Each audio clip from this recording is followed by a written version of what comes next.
Hello guys, ഞാൻ എറണാകുളത്തെത്തി. വന്നപ്പോൾ തന്നെ തീറ്റ തുടങ്ങി. ഉമ്മ എനിക്ക് കുംബ്ലൂസ് നാരങ്ങൊക്കെ എടുത്ത് വെച്ചിട്ടുണ്ടായിരുന്നു. നമ്മൾ വേഗം തന്നെ പുറത്തേക്ക് ഇറങ്ങി. ഇന്ന് ലഞ്ച് പുറത്തുനിന്ന് കഴിക്കാനാണ് വിചാരിക്കുന്നത്. സുമിയുടെ ബർത്ത്ഡേ ആണ് നാളെ. അപ്പോൾ കുറച്ച് പർച്ചേസൊക്കെ നടത്താനുണ്ട്.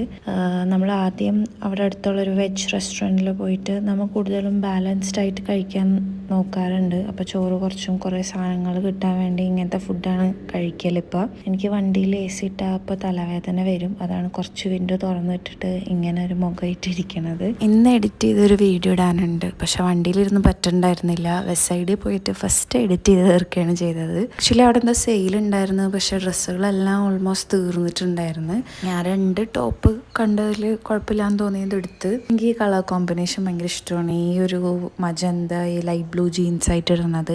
പക്ഷെ ഓൾറെഡി ഈ കളറിൽ എൻ്റെ ഒരു ഷർട്ട് ഉണ്ട്. ഏതോ വലിയ സൈസായിരുന്നു, ഞാനിത് എടുത്തില്ല. പിന്നെ വേറൊരു ഓറഞ്ച് ടോപ്പ്, എൻ്റെ അടുത്തൊരു ഷോള് ഞാൻ വാങ്ങിച്ചിട്ടുണ്ടായിരുന്നു. അപ്പോൾ ആ ഷോളിന് ചേർന്ന ടോപ്പ് നോക്കി എടുത്തതാണ്. സ്റ്റൈൽ ചെയ്താൽ നല്ലതായിരിക്കും എന്ന് വിചാരിക്കണം. പോക്കറ്റ് ഉണ്ടായിരുന്നു. പിന്നെ ഇതിൻ്റെ ഈ താഴെയുള്ള ഈ കട്ടിങ് ഒക്കെ എനിക്ക് ഇഷ്ടപ്പെട്ട്. അവിടുന്ന് നമ്മൾ പിന്നെ ആലുവ ബേക്കേഴ്സിലേക്ക് പോയി. സുമിയുടെ ബർത്ത്ഡേ കുറച്ച് അടിപൊളിയായിട്ട് സെലിബ്രേറ്റ് ചെയ്യണമെന്ന് വിചാരിക്കണം ഇപ്രാവശ്യം. അപ്പോൾ ഡെക്കറേറ്റ് ചെയ്യാനുള്ള സാധനങ്ങളൊക്കെ കുറച്ച് വാങ്ങിക്കണുള്ളൂ. ഞാനൊരു ഹാമ്പർ സെറ്റ് ചെയ്തിട്ട് അതാണ് ഗിഫ്റ്റ് കൊടുക്കണത്. അപ്പോൾ അതെന്ത് വെച്ചിട്ട് പൊതിയും എന്നാണ് ഇപ്പോൾ അന്വേഷിച്ചുകൊണ്ടിരിക്കുന്നത്. അവിടുന്ന് എല്ലാ സാധനങ്ങളും കിട്ടി. നമ്മൾ രാത്രി ആയിട്ടുണ്ടായി. അപ്പോൾ അവിടെ നിന്ന് ഇറങ്ങി. അപ്പോൾ ഇതിൻ്റെയൊക്കെ റിസൾട്ട്സ് എങ്ങനെ ഞാൻ ഡെക്കറേറ്റ് ചെയ്ത് എൻ്റെ ഗിഫ്റ്റ് എങ്ങനെ സെറ്റ് ചെയ്ത് എന്നൊക്കെ ഉള്ളത് കാണാൻ ലോങ് വീഡിയോ ഞാൻ ഈ സാറ്റർഡേ ഇടുന്നുണ്ട്. Stay tuned. Thank you for watching.